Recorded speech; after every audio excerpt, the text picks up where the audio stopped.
আসসালামু আলাইকুম। আমি এখন যেখানে দাঁড়িয়ে আছি এটা ওই যে দূরে নৌকাগুলো দেখছেন ওগুলো কিন্তু ইন্ডিয়ান নৌকা। ইন্ডিয়ারা ঘোরাফেরা করছে।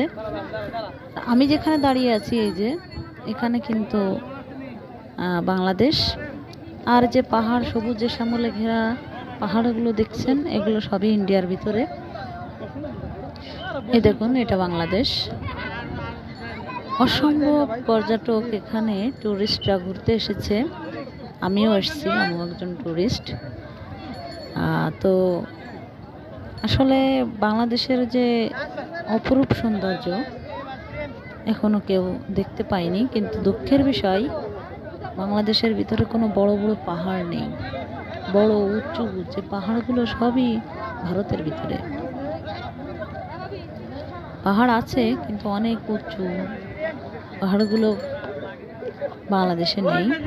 দেখুন পানিগুলো স্বচ্ছ, খুব সুন্দর, দেখতে খুব ভালো লাগে।